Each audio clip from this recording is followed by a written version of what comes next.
नमस्कार, मैं रचना शर्मा चढ़ती कला टाइम टीवी देख रहे हैं सभी दर्शकों का स्वागत करती हूं। आप देख रहे हैं हरियाणा के समाचार। समाचारों की शुरुआत से पहले एक नजर आज के मुख्य सुर्खियों पर।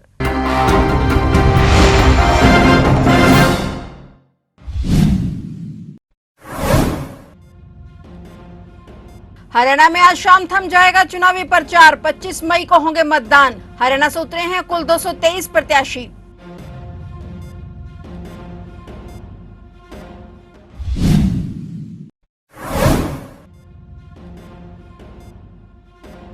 हरियाणा दौरे पर पीएम मोदी। मंच पर स्वागत के लिए पहुंचे सीएम नायब सैनी। प्रधानमंत्री ने जनता से मांगा अगले 5 साल के लिए आशीर्वाद।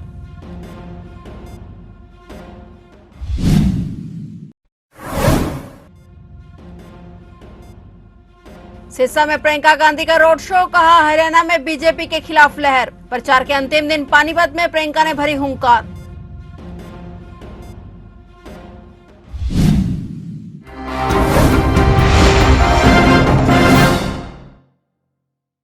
और अब समाचार विस्तार से।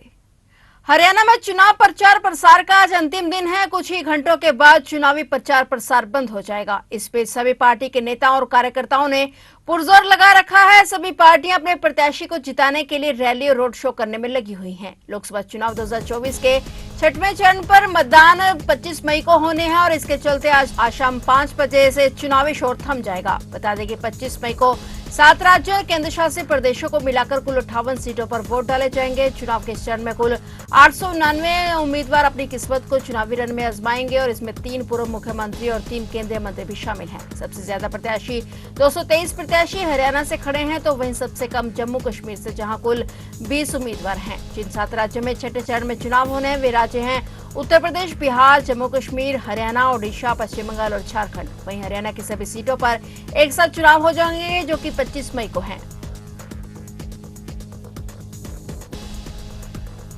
लोकसभा चुनाव के लिए हरियाणा में आज प्रचार का अंतिम दिन है और इसी कड़ी में महेंद्रगढ़ में प्रधानमंत्री नरेंद्र मोदी ने आज बाबा जयराम दास जी की तपोभूमि गांव पाली में 3 लोकसभा क्षेत्रों को साधने का काम किया। वे प्रत्याशियों के साथ भाजपा के नेताओं ने पूरी ताकत झोंक रखी है। मंच से अपना संबोधन देते हुए पीएम मोदी ने कहा कि मैं आपसे अगले 5 साल के लिए आशीर्वाद मांगने के लिए आया हूँ। जनसभा को संबोधित करते हुए प्रधानमंत्री मोदी ने कहा कि 4 चरण के मतदान में इंडी गठबंधन के सभी दल चारों खाने चित हो चुके हैं। वहीं पीएम मोदी ने जहां भाजपा प्रत्याशियों के लिए वोट डालने की अपील की, वहीं पर विरोधी दल उनके निशाने पर रहे। पीएम ने कहा कि कांग्रेस 10 साल से सत्ता से बाहर है, इसलिए बुरी तरह बुखला रही है। कांग्रेस हमारी आस्था का ही नहीं, हमारे तिरंगे का भी अपमान करती है। 70 साल तक कश्मीर में तिरंगा किसने नहीं फहराने दिया।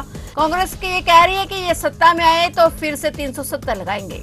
सारी भारत विरोधी ताकतें लगी रहती हैं, लेकिन मोदी इनके झुकाए नहीं झुकता है। अभी मोदी को आपका कर्ज चुकाने के लिए बहुत काम करना है। हमारे हरियाणा को नई ऊंचाई पर लेकर जाना है और इसके लिए जरूरी है फिर एक बार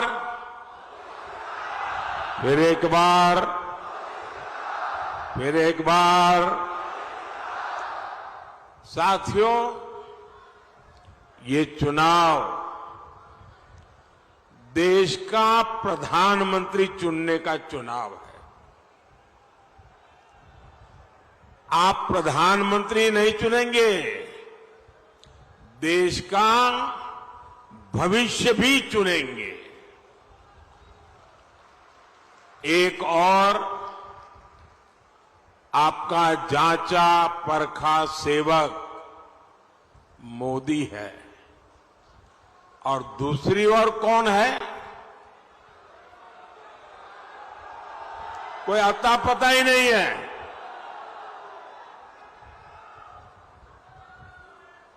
और हरियाणा के लिए तो मोदी मतलब शायद यहां हरियाणा में आपको कम से कम 5000 लोग ऐसे मिल जाएंगे जो दूर से चिल्ला सके, मोदी जी जरा रुक जाओ, ऐसे कहने वाले 5000 लोग मिल जाएंगे। यानी हरियाणा के साथ मेरा जो अपनापन रहा है, हरियाणा ने मुझे जो प्यार दिया है, और इसलिए हरियाणा का अधिकार भी मुझ पर बनता है। हरियाणा में लोकसभा चुनाव के प्रचार का आज अंतिम दिन है और आज प्रचार के आखिरी दिन प्रियंका गांधी हरियाणा में पहुंची हुई हैं। सबसे पहले प्रियंका गांधी ने आज सिरसा में श्याम बगीचे के सामने से रोड शो किया, जो बाजारों के बीच से होता हुआ सांगवान चौक पर जाकर संपन्न हुआ। सभी राजनीतिक पार्टियों ने आखिरी दिन ताकत झोंक रखी है और इसी कड़ी में प्रियंका गांधी भी अपने प्रत्याशियों के लिए चुनाव प्रचार कर उनके लिए जनता से वोट मांग रही हैं। कांग्रेस की प्रत्याशी कुमारी शैलजा के लिए प्रचार करने के लिए प्रियंका गांधी रोड शो के लिए पहुंची और चुनावी प्रचार थमने से पहले हुए इस रोड शो में कांग्रेस ने अपना शक्ति प्रदर्शन किया। इस दौरान भले ही पूर्व मुख्यमंत्री भूपेंद्र सिंह हुड्डा और रणदीप सिंह सुरजेवाला नहीं आए, लेकिन हौसला बढ़ाने के लिए हुड्डा गुट से विधायक अमित सिहाग और उनके पिता डॉक्टर केवी सिंह पहुंचे। वहीं एसआर के गुट से किरण चौधरी विशेष रूप से कुमारी शैलजा को ताकत देने के लिए पहुंची। इसके बाद प्रियंका ने पानीपत में एक जनसभा को संबोधित किया। प्रियंका गांधी ने कहा कि हरियाणा में बीजेपी के खिलाफ लहर है, अब बदलाव आएगा। नौजवानों के लिए जो स्नातक पास हैं, उनके लिए पहली नौकरी पक्की, 1 लाख रुपए सालाना वो कमाएंगे। पेपर लीक के खिलाफ सख्त से सख्त कानून लाएंगे। मोदी जी के कार्यकाल में 30 लाख सरकारी पद खाली है, हम उन 30 लाख सरकारी पदों को भरेंगे। अग्निवीर को रद्द करेंगे। आपका अपमान है ये स्कीम, हम इस स्कीम को रद्द कर देंगे जैसे ही हमारी सरकार बनेगी।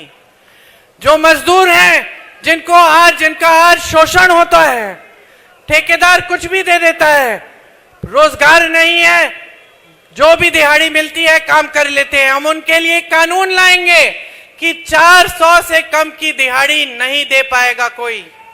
और इसके साथ साथ जिस तरह हम गांव में मनरेगा लाए और मोदी जी ने उसको कमजोर किया, हम मनरेगा को फिर से मजबूत बनाएंगे और शहरी मनरेगा लाएंगे, ताकि पानीपत जैसे शहरों में भी 100 दिन का रोजगार की गारंटी आपको मिलेगी।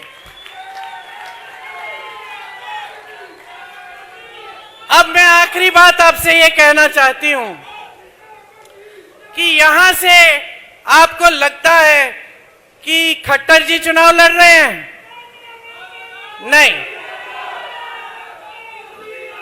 ये चुनाव खट्टर जी के खिलाफ नहीं, ये चुनाव मोदी जी और मोदी जी की किसान विरोधी सरकार के खिलाफ है। आपका वोट आज मोदी जी को हराने के लिए जा रहा है। ध्यान से अपना वोट दीजिए, पूरे विवेक से अपना वोट दीजिए। जिन्होंने आपको दिल्ली के अंदर जाने से रोका, उनको दिल्ली से निकाल दीजिए। हरियाणा का सोनीपत जिला ट्रिपल मर्डर से दहला है। यहाँ पर एक भाई ने बड़े भाई के ही परिवार को मौत के घाट उतार दिया। इस वारदात को अंजाम देने वाला आरोपी मौके से फरार है। वहीं पुलिस मौके पर मौजूद है और हर तरह से केस की जांच कर रही है। जानकारी के मुताबिक सूबे के सोनीपत जिले का यह मामला है, जहाँ पर गाँव बिंद्रोली में सगे भाई ने बड़े भाई, उसकी पत्नी और 3 महीने के बेटे की बेरहमी से हत्या कर दी। आरोपी ने अमरदीप, उसकी पत्नी मधु और 3 महीने के शिवम को तेजधार हथियार से काटकर मौत के घाट उतार दिया। घर में ही आरोपी ने वारदात को अंजाम दिया। घटना के बाद से आरोपी मनदीप मौके पर फरार हो गया और सूचना के बाद सोनीपत कुंडली थाना पुलिस की टीम ने मौके पर पहुंचकर हत्या के पीछे के कारणों का पता लगाना शुरू कर दिया है। सोनीपत पुलिस ने शवों को कब्जे में लेकर पोस्टमार्टम के लिए सिविल अस्पताल में भिजवाया। उधर घटना के बाद से इलाके में सनसनी फैली हुई है।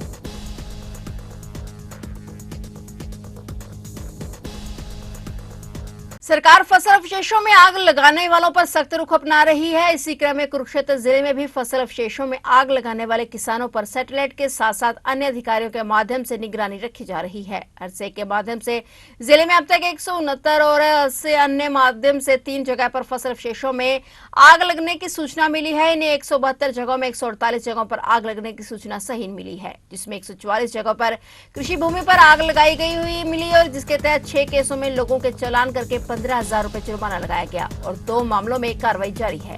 डीडीए डॉक्टर सुरेंद्र मलिक ने विभाग के अधिकारियों को सख्त आदेश देते हुए कहा कि सभी अधिकारी और कर्मचारी फसल अवशेषों में आग लगाने वालों पर अपनी पैनी निगाह रखेंगे और ऐसे लोगों के चालान कर उन पर जुर्माना लगाना भी सुनिश्चित करेंगे। इन आदेशों की अवहेलना नहीं होनी चाहिए।